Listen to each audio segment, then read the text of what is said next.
안녕하십니까? 네, 비 오는 날씨임에도 불구하고 우리 하나님을 사모하여서 주님의 전을 찾으신 우리 성도님들 진심으로 환영합니다. 제가 항상 어느 교회를 가든지 3일 예배 집회에 오시는 분들을 더 많이 기억하게 됩니다. 그래서 사실 이 기도하고 오늘 말씀을 준비하는 가운데 정말 더 많은 성도님들이 이 자리에 함께하면 얼마나 좋을까라는 좀 소망을 갖게 되었습니다. 비록 코로나와 또 이제 가정이 멀어서 이전을 찾지 못하지만 있는 곳에서라도 정말 우리 하나님을 찬양할 수 있는 주님의 귀한 종들 되기를 또한 간절히 소원합니다. 이런 생각을 좀 해봤습니다. 암 수술을 하는 의사가 암 환자가 될 수 있을까? 암 수술 명의로 알려진 한 의사가 있습니다. 이 의사는 그동안 1만여 명의 암 환자를 수술하여서 명의라고 불려졌습니다. 한 번은 평소 목소리가 쉬어 후두 내시경 검사를 받아 보니 성대에 암처럼 보이는 무엇인가가 발견되는 것입니다. 그동안 목소리가 쉬는 일이 있어서 6개월에 한 번씩은 이 후두 내시경을 받아왔는데 공교롭게도 암병원장을 맡으면서 그 검사를 1년을 쉬게 되었습니다. 그 사이에 이 의사는 후두암에 걸리게 된 것입니다. 그때 의사는 아차 싶었다고 말합니다. 암병원 전문의가 암 환자가 되고 뒤늦게 발견하게 될 줄은 몰랐던 것입니다. 우리는 우리의 영적 상태에 대해 얼마나 알고 있습니까? 그리고 우리 교회의 건강 상태에 대해 얼마나 알고 있고 또 얼마나 확신하고 있습니까? 고린도전서 10장 12절에서 그런즉 선줄로 생각하는 자는 넘어질까 조심하라 라고 기록하고 있습니다. 오늘은 예수님의 건강한 교회 만들기 프로젝트 마지막 시간으로서 아시아에 있는 7교회 가운데 가장 마지막 교회인 라오디아 교회에 대해서 살펴보겠습니다. 이 고린도전서 10장 12절의 말씀과도 너무나 일맥상통하는 교회인데요. 다 함께 요한계시록 3장 14절과부터 22절에 있는 말씀을 보시겠습니다. 요한계시록 3장 14절로 22절에 있는 말씀입니다. 라오디게아 교회의 사자에게 편지하라. 아멘이시요 충성되고 참된 증인이시요 하나님의 창조의 근본이신 이가 이르시되 내가 내 행위를 아노니 내가 차지도 아니하고 뜨겁지도 아니하도다. 내가 차든지 뜨겁든지 하기를 원하노라. 내가 이같이 미지근하여 뜨겁지도 아니하고 차지도 아니하니 내 입에서 너를 토하여 버리리라. 내가 말하기를 나는 부자라 부요하여 부족한 것이 없다 하나 내 곤고한 것과 가련한 것과 가난한 것과 눈먼 것과 벌거벗은 것을 알지 못하는도다. 내가 너를 권하노니 내게서 불로 연단한 금을 사서 부요하게 하고 흰 옷을 사서 입어 벌거벗은 수치를 보이지 않게 하고 안약을 사서 눈에 발라 보게 하라. 물은 내가 사랑하는 자를 책망하여 징계하노니 그러므로 내가 열심을 내라 회개하라. 볼지어다 내가 문 밖에 서서 두드리노니 누구든지 내 음성을 듣고 문을 열면 내가 그에게로 들어가 그와 더불어 먹고 그는 나와 더불어 먹으리라. 이기는 그에게는 내가 내 보좌에 함께 앉게 하여 주기를 내가 이기고 아버지 보좌에 함께 앉은 것과 같이 하리라. 귀에 있는 자는 성령이 교회들에게 하시는 말씀을 들을지어다. 아멘. 백성을 심판하다 또는 심판받은 백성이라는 뜻을 가진 이 라오디게아는 빌라델비아에서 남동쪽으로 70km가량 떨어진 곳에 위치해 있습니다. 라오디게아는 알렉산드로스 대왕의 후계자 가운데 한 명인 이 셀레우코스 1세의 손자, 그러니까 안티오코스 2세가 기원전 250년경에 세운 도시로서 그 이름을 자신의 아내인 라오디케라는 그 이름을 따서 라오디게아라는 이름의 도시를 그렇게 건설하게 되었습니다. 이 라오디게아는 당시 세계에서 가장 부유한 도시 가운데 한 곳이었습니다. 지리적으로 여러 지역을 통과하는 주요한 위치에 있었기 때문에 금융, 그리고 상업, 산업이 발달함으로 그 부를 누릴 수 있게 되었습니다.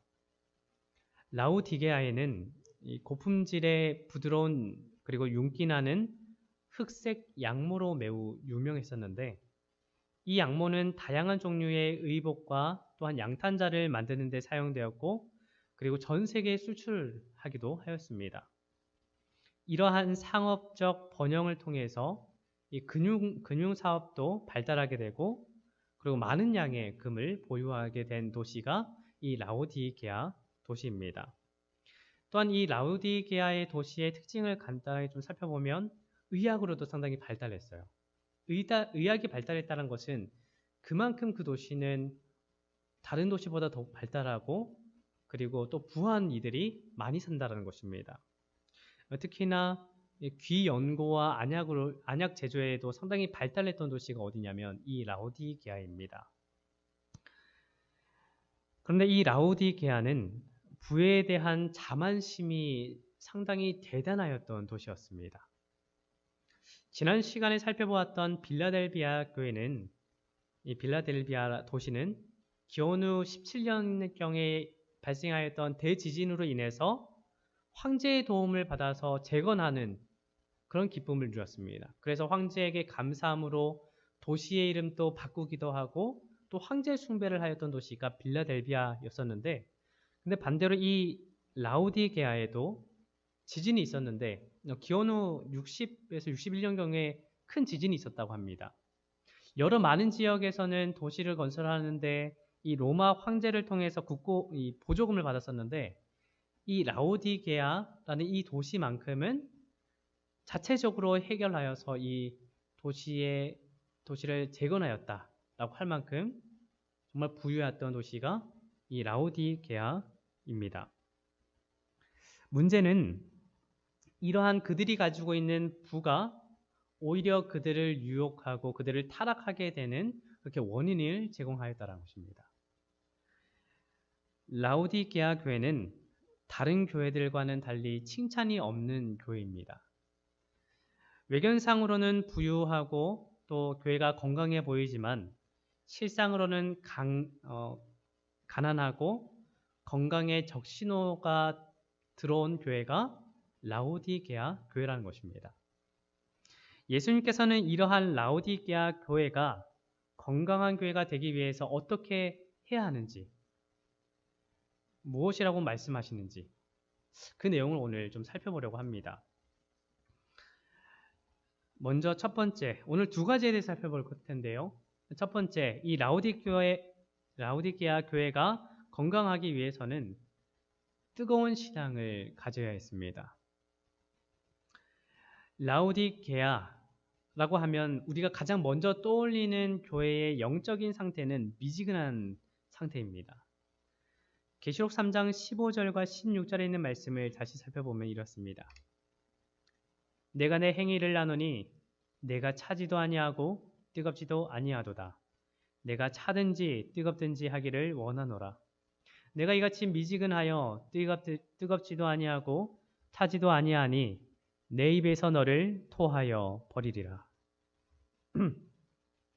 이 라오디게아 교회를 향해 예수님께서 그들을 진단하시기를 차지도 않고 뜨겁지도 않고 미지근한 상태라고 이야기를 하고 있습니다. 비록 오늘 본문에는 물에 대한 언급은 없습니다. 그러나 예수님께서는 라오디게아 교회의 현재 신앙 상태에 대해 그들의 일상에서 가장 골칫거리고 가장 고민이 되었던 문제 중에 하나인 물을 비유로 사용하여서 그들에게 가장 이해할 수 있도록 설명을 하십니다.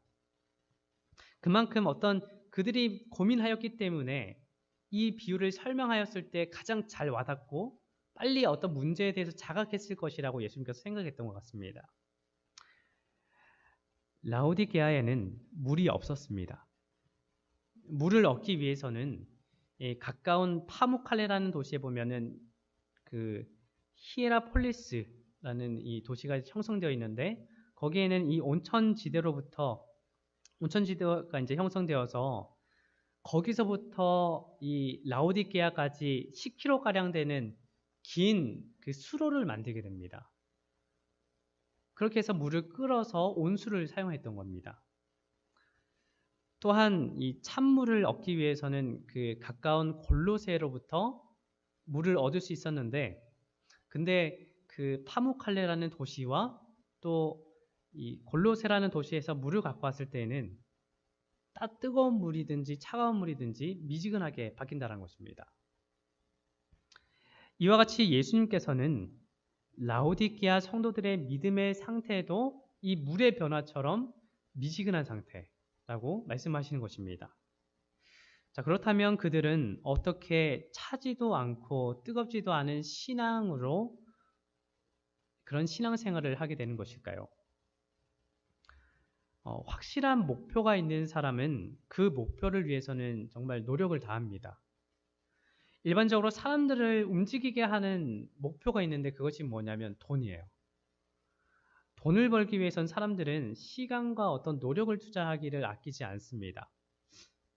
저는 항상 좀 드는 생각이 사람들이 돈을 벌기 위해서는 별의별 걸 다 만든다 이런 생각을 항상 하거든요. 정말 그렇습니다. 근데 우리가 왜 자꾸 미지근한 상태에 있게 됩니까? 찾기는 찾는데 엉뚱한 곳에서 찾기 때문이에요. 어떻게 돈을 더 모을까라는 문제에만 고민을 하는 것입니다. 이 고민에 대한 해결책을 찾기에만 몰두하고 있는 것입니다. 그 말은 그만큼 어떤 자신의 신앙과 교회의 신앙에 대한 관심은 적어지고 그 결과로 영적으로 미지근한 상태가 된다는 것이죠. 비록 예배를 드리기는 하지만 진정 우리 주님을 찾고자 하는 열망이 사그러든 상태, 그리고 찾아야 할 예수님을 찾지 않는 그런 상태에 놓여지게 되는 것입니다. 사단은 이것을 잘 알고 있기 때문에 유혹합니다. 내가 찾아야 할 것은 그게 아니야.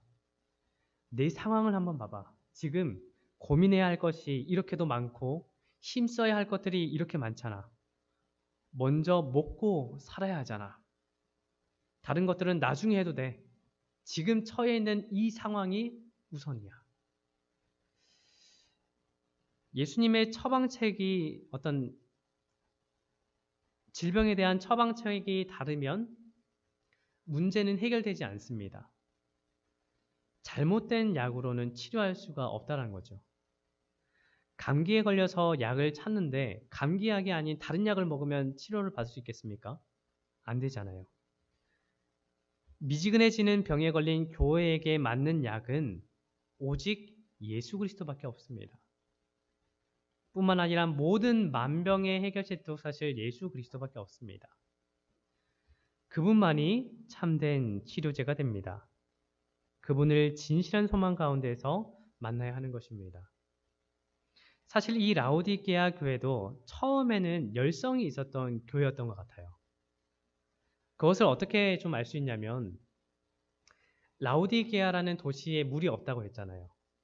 그런데 그들이 물을 얻기 위해서 어떤 것을 합니까? 라오디게아로부터 다른 도시로까지 수로를 세우는 역할을 해요. 그런 일을 해요. 그만큼 어떤 처음에는 자신의 필요한 어떤 갈증, 물을 얻기 위해서는 노력을 했다는 거예요. 이것을 좀 영적으로 생각했을 때는 예수님에 대한 어떤 갈증을 느끼고 초창기에는 열심히 했던 교회가 라오디게아라고 생각을 합니다. 그런데 거기에서 멈춘다는 거예요. 오늘날 우리가 찬물, 뜨거운 물 그냥 쉽게 마실 수 있잖아요. 이게 어디에서 시작한 겁니까? 어떻게 하면 쉽게 찬물을 마실 수 있을까? 어떻게 하면 쉽게 뜨거운 물을 마실 수 있을까? 어떤 이런 고민을 하는 가운데 정수기가 나오지 않았습니까?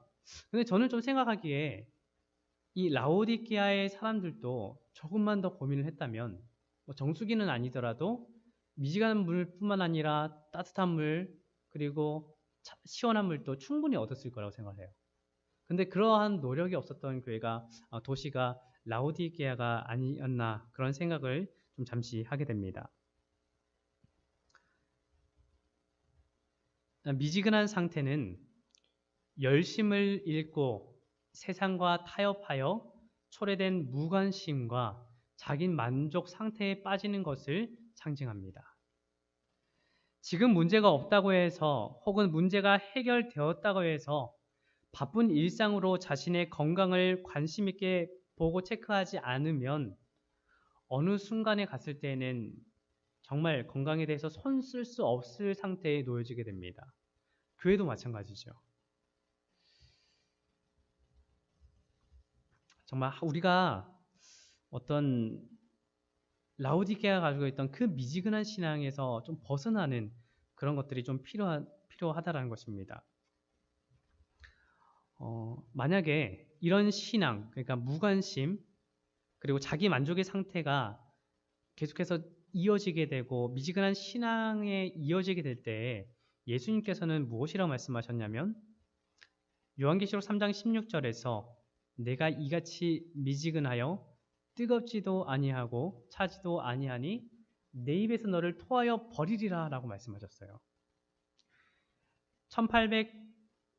1844년 이후 시대를 가리켜서 라오디게아 교회 시대라고 말을 합니다. 그만큼 우리는 이 라오디게아 교회에 보내는 기별을 심각하게 읽고 받아들여야 된다는 거예요.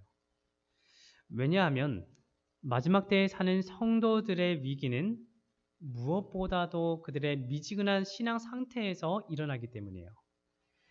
이런 라오디게아 교인들에게 예수님께서는 내가 너를 토하여 버리겠다라고 말씀하셨습니다. 따뜻한 날에 음식을 밖에 두면 그 음식은 쉽게 상하게 됩니다. 아침에 만약에 찌개를 끓여서 먹고 난 다음에 그대로 두게 되면 다음 날 먹으려고 할 때 그 찌개는 상하게 되고 또는 역겨운 냄새가 날 때도 있습니다. 찌개를 먹지 않으면 냉장고에 넣어두던지 아니면 한번 끓여서 놓아야지만 음식을 좀 더 보관을 할 수 있게 됩니다. 음식은 미지근한 상태에서 금방 변하게 됩니다. 상한 음식은 그렇기 때문에 토하는 것이 마땅합니다. 버려야 하는 것이 당연한 것이죠. 라오디게아 교회의 상태가 미지근하여 토하여 버릴 정도의 상태, 부패하여 버려야 할 상태까지 놓여져 있다는 것입니다. 그만큼 아주 위기라는 거예요. 그런데 기회는 있습니다. 내가 차든지 뜨겁든지 하기를 원하노라 라고 예수님께서 말씀하셨잖아요. 차든지 뜨겁든지 하면 됩니다. 좀 이런 생각을 하게 됩니다. 예수님께서는 영원한 사랑으로 우리를 사랑하시는 분이신데 미지근한 상태에 있는 이 교회를 보고 공감해 주시고 마음 아파해 주시는 것이 맞지 않을까. 그런데 이 라오디게아의 교회를 보내는 이 메시지를 보면 어떤 공감하는 내용, 위로하는 내용이 없어요. 다른 교회는 뭐라고 기록하냐면 내가 내 행위와 수고와 내 인내를 안다. 내가 참고 내 이름을 위하여 견디고 게으르지 아니한 것을 안다. 내가 내 환난과 궁핍을 안다. 내가 어디에 사는지를 내가 안다. 그러면서 예수님께서는 내가 너를 안다. 내가 알고 있다라고 계속 말씀하세요. 그러면서 어떤 위로의 말씀을 주시는 것이죠. 이처럼 예수님께서는 다른 교회가 겪고 있는 상황에 대해 말씀하시면서 어떤 상황에서 힘겹게 살고 신앙을 지켜나가는지 아신다고 말씀하십니다. 그러기에 각자가 겪고 있는 상황 가운데에서도 예수님께서 주시는 위로를 통해 힘을 얻고 다시 일어설 수 있는 것 아니겠습니까? 그런데 이 라오디게아 교회만큼은 그러지 않다는 거예요. 왜 그런 것일까? 위로해야 할 상황이 있습니다. 함께 아파하고 공감해야 할 상황이 있어요. 예수님께서는 아프고 상처받고 고난 가운데 있는 이들을 위로해 주십니다. 그러나 미지근한 영적인 상태는 위로를 받아야 하는 상태가 아닙니다. 왜냐하면 곧 썩어 버리게 될 그런 상태이기 때문이에요. 신앙생활 열심히 하다가 영적으로 미지근한 상태로 되는 사람을 위로하고 공감할 수 없습니다. 그 상태에 오래 되게 되면 회복할 수 없기 때문이에요. 상한 음식은 버려질 뿐입니다. 상하기 전에 빨리 조치를 취해야 돼요. 그래서 예수님께서는 위로보다도 그들의 상태에 대해서 이야기하시면서 그들이 자각하도록 그렇게 말씀하시는 겁니다. 만일 사랑이 없으면 미지근한 상태에서 공감했을 거예요. 그래, 그럴 수도 있어. 저는 요즘 이 코로나 시대를 생각하면서 좀 그렇게 생각을 합니다. 코로나, 어떻게 봤을 때는 충분히 이해는 갑니다. 어떤 그런 교회 출석과 예배 드리는 이런 어떤 그런 문제에 있어서 조금은 이해는 가지만 사실 이것을 계속해서 우리가 좀 사실 공감하기는 쉽지는 않아요. 왜냐면 그렇게 교회를 출석해서 함께 예배하지 않는 가운데에서 신앙이 식는 것들을 보게 되기 때문입니다.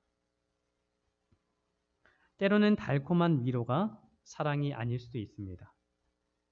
미지근한 상태에 있을 때 공감해주고 위로해주는 것만이 진정한 사랑은 아닙니다. 예수님을 향한 우리의 마음이 미지근한 상태로 오래 가면 돌이킬 수 없게 됩니다. 주님께서는 죄와 허물을 용서하시지만 죄와 허물 가운데 머무는 것은 용납하지 않으십니다. 왜냐하면 그 상태는 죽음으로 이끌기 때문입니다. 그래서 예수님께서는 어떤 위로의 말씀도 하지 않으시고 다만 내가 차든지 뜨겁든지 하라 라고 말씀하시는 것이죠. 자, 그렇다면 차다는 것과 뜨겁다는 것은 무엇을 말하는 것일까요? 여기에서 이 차다라는 말은 헬라어로 푸스크로스라는 단어인데 빈점, 쉽게 말해서 물이 어는 온도를 말합니다. 차다는 것은 세상에 속하여 신앙을 적극적으로 반대하는 것을 말합니다. 또한 복음에 대해 무관심하고 복음의 열을 전혀 받아보지 못한 이 불신자의 상태를 말합니다. 예수님께서 차든지 뜨겁든지 하기를 원한다라고 말씀하시면서 이 차는 것이 낫다라고 하는 것은 뭐냐면 차라리 미지근한 상태보다는 아예 신앙을 하지 않는 그런 이방인들이 더 낫다라는 거예요. 오히려 더 찬 게 낫다라는 겁니다. 그렇다면 반대로 뜨겁다라는 것은 무엇이냐면 이 헬라어로 제스토스라는 단어인데 비등점, 그러니까 물이 끓는 온도를 이야기합니다. 뜨겁다는 것은 성령의 역사로 타오르는 성도의 열정을 의미합니다. 또한 영적 뜨거움은 어떠한 상황 속에서도 예수님을 붙잡으려는 노력과 그분에 대한 갈망하는 마음을 말합니다. 예수 그리스도를 찾으려는 몸부림이 영적인 뜨거움입니다. 그 뜨거움 때문에 우리가 주님을 알기를 힘쓰고 주님께 나가려고 하고 성경을 읽고 기도를 하며 몸부림을 치는 것이지요. 예수님께서는 무엇보다도 뜨겁게 우리 모두를 사랑하십니다. 뜨거운 사랑의 관계 속에서 하나님의 교회가 세워지기를 원하십니다. 사실 예수님께서 바라시는 것은 미지근한 것보다는 찬 게 낫고 찬 것보다는 뜨거운 것을 원하십니다. 뜨거운 마음과 뜨거운 사랑으로 예수님을 위해 예수님을 사랑하고 그 하나님의 교회를 세워나가기를 바라신다는 것이죠. 그러한 교회가 우리 교회가 되었으면 좋겠습니다. 라오디게아 교회가 건강한 교회가 되기 위해서 필요한 두 번째는 영적인 상태를 자각하고 교회가 필요로 하는 것을 예수님께 사는 것입니다. 라오디게아 교회는 미지근한 신앙 상태에 문제가 있는 것뿐만 아니라 더 큰 또 문제가 있었습니다. 예수님께서 그들을 진단하시기를 요한계시록 3장 17절에서 이렇게 말씀하십니다. 내가 말하기를 나는 부자라 부요하여 부족한 것이 없다 하나 내 곤고한 것과 가련한 것과 가난한 것과 눈먼 것과 벌거벗은 것을 알지 못하는도다. 지금까지 우리가 7교회에 대해서 살펴봤는데 이 7교회 가운데서 가장 영적인 상태가 위험한 도시가 어디냐면 라오디게아예요. 그리고 우리가 그 7교회를 시대별로 이렇게 하잖아요. 가장 마지막 시대를 이야기하기 때문에 가장 중요한 교회가, 그리고 그 기별이, 모든 교회의 어떤 기별이 중요하지만 라오디게아에 보내지는 기별이 또 그만큼 중요하다는 것입니다.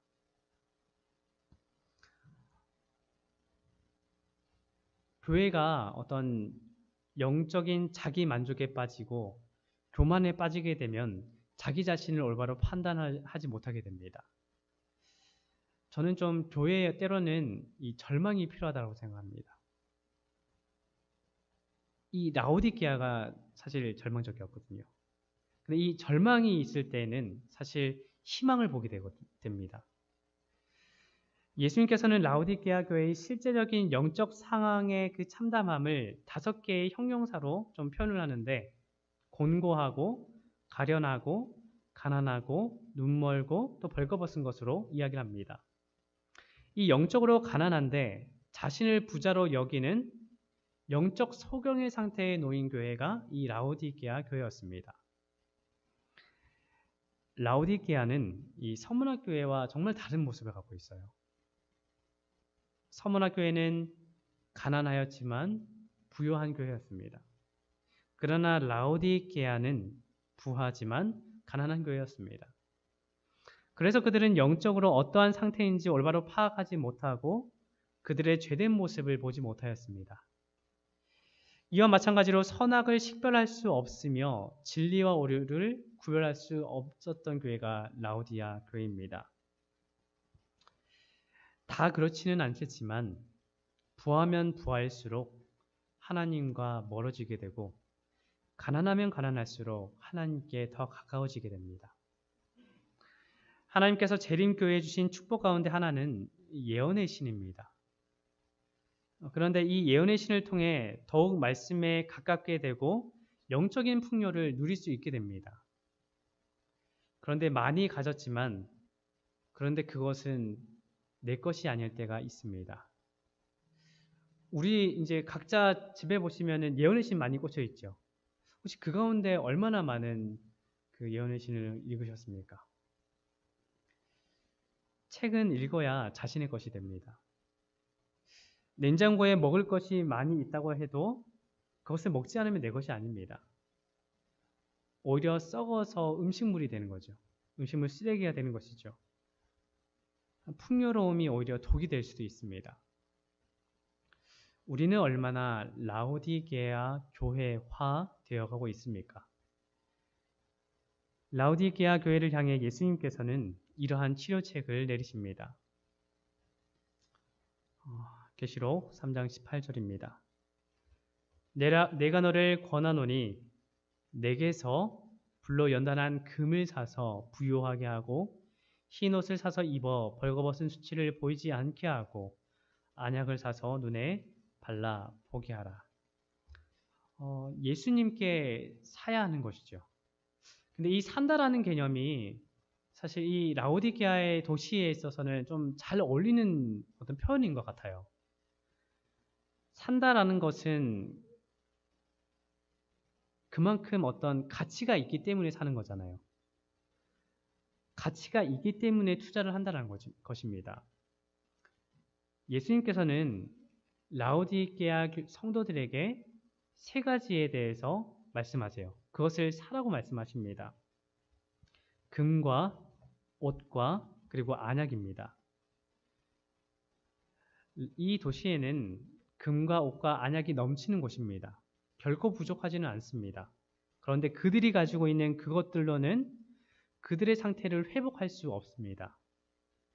미지근한 상태에서 뜨겁게 하든지 차갑게 하든지 할 수가 없다는 거예요. 그들이 가지고 있는 것을 주님의 것과 바꾸어야 합니다. 예수님께서 사라고 말씀하시는 것과 내 것을 가지고 물물 교환을 해야 한다는 거예요. 금은 믿음과 사랑이 하나 된 것, 즉 사랑으로 역사하는 믿음을 상징합니다. 금이 불로 연단되어 정지되는 것은 또한 시련과 고난 속에서 피어나는 산 믿음을 뜻합니다. 그들은 그들의 금, 그들의 불을 믿어왔습니다. 그런데 그들의 부가 그들을 치료하거나 그들을 구원해 줄 수는 없습니다. 우리에게 이 모든 것을 주신 하나님을 믿고 하나님의 말씀대로 해야 하는 것입니다. 그런데 그렇게 하지 못하는 것은 현재가 더 중요하기 때문에 하지 못하는 거예요. 우리가 믿고 있는 분을 믿는 믿음에서 돌이켜 예수님에 대한 믿음을 가져야 하는 것입니다. 또한 예수님께서 말씀하신 두 번째 사야 하는 것은 흰옷입니다. 이 흰옷은 그리스도께서 부여하시는 그분의 의를 상징합니다. 그리고 또한 흰옷을 입는 것은 이 죄의 굴욕적인 위치에서 그분의 의를 입고 그의 의로 구출함을 받는 것을 또 이야기합니다. 실물교훈에 보면 이렇게 기록합니다. 우리가 자신들을 그리스도께 복종시키고 마음을 그분의 의지에 몰입시키며 정신이 그분의 정신과 하나가 되고 생각을 그분께 사로잡히게 할 때에 우리는 그리스도의 생애를 살게 된다. 이것이 그리스도의 의를 두루마기를 입는 것을 의미한다라고 기록합니다. 세 번째 우리가 세야 할 것은 안약입니다. 안약은 선악을 분별할 수 있는 영적 분별력을 이야기하고요. 또한 사탄의 관계를 파악하는 능력과 그리고 죄를 깨달아 간파해낼 수 있는 통찰력을 상징합니다. 안약을 사서 발라보게 하라는 것은 그들의 영적 형편을 깨닫고 죄를 깨달으라 라고 하는 것이죠. 예수님께서는 안약을 사서 바르라 라고 말씀하십니다. 그동안 그들의 눈은 예수님이 아닌 세상을 바라보았습니다. 그러나 이제는 예수님을 바라보아야 할 때라는 것이죠. 라우디게아에서 산 안약이 무슨 소양이 있습니까? 영적으로 눈이 멀어 있는데요. 그렇다면 주님께서 말씀하신 사라고 하신 이 안약은 무엇일까요?